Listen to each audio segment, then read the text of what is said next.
What's good, everybody? It's your boy Pretty Dim, and today I'm gonna be breaking down the beat of the track Prideful off of that new Pretty Cozy tape. You cross my mind and I swear that I'm feeling numb. It's like nothing is in the air while the smoke is filling my lungs.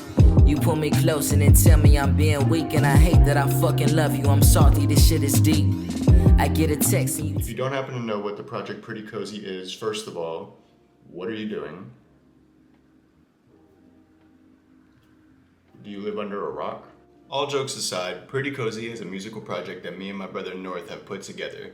I produced every single track, and he is the main artist slash vocal on every single song. So before we even get into this beat breakdown, I'm gonna need everybody to pull out their phone, go to Apple Music, go to Spotify, anywhere that they're streaming, type in Pretty Cozy. You'll see North and Pretty Dim. It's gonna be you boys. I'm gonna need you to go save that right now. Prideful is going to be track number 5 on this whole entire album, so y'all make sure to go check it out for yourself and let me know in the comments below how you feel about it.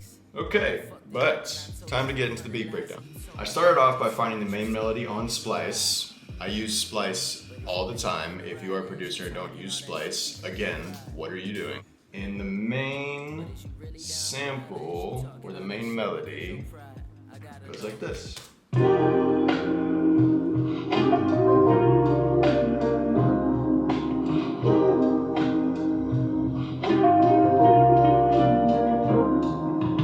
Usually whenever I do find a melody that I like, I honestly like to alter it as much as I possibly can to damn near make it sound like it's not even the same melody anymore.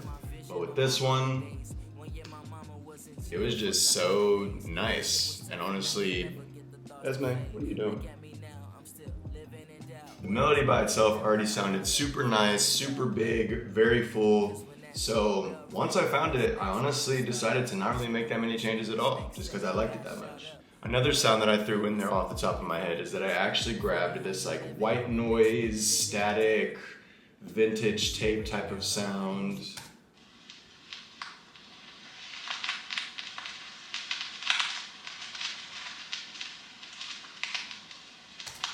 It's very minimal, and honestly, throughout the whole entire track, you can barely hear it, but it gives it just that much of a dynamic, transient type of real tape-like feel throughout the whole entire song. Very important if you want to quote-unquote humanize your tracks.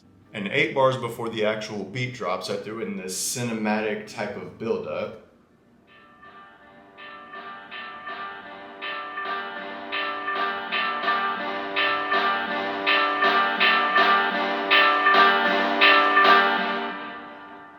Just kind of gives a little bit and creates a little bit more tension as the track is beginning to, drop. And then right as the beat is dropping, or right as the beat comes in, I actually have this really dope bass line that I found that matched up perfectly with the key and notes and everything with the actual melody.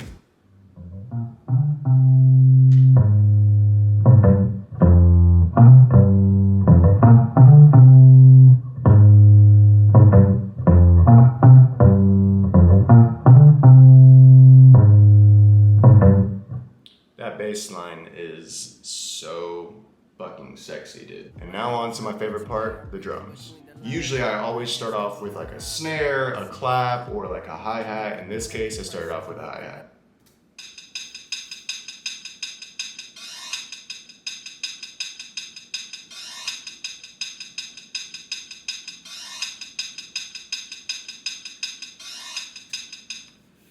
Kind of created a simple but also consistent pace throughout the whole entire track. And then immediately after creating more of a bounce with the hi-hats, I decided it was perfect time to throw in the snare.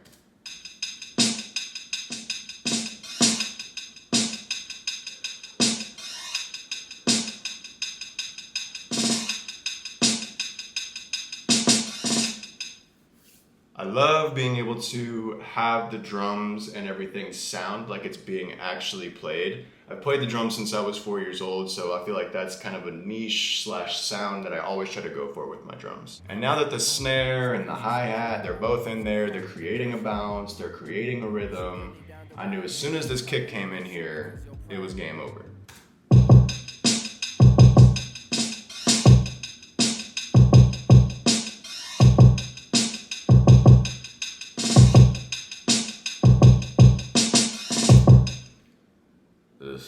And then after that was all created, I really didn't feel like I needed to add too much else. I feel like there was enough bounce, there was enough rhythm, there was enough consistency, there was enough space, and the track was pretty much over. So whenever you have the melody, the bass, that white noise, the snare, drums, everything all together, this is what you get.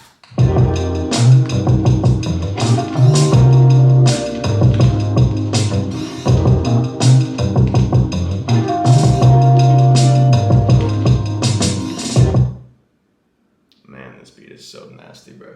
And that's actually going to be it for the entire beat breakdown. Got 7 tracks, 3-4 different types of melodies, 3 or 4 different types of drums, and really that's all that was needed to apply the pressure. And seriously, thank you again for all of the mad love and support that you guys have been showing the project. If you guys haven't gone and streamed that yet, go do that shit, man, for real.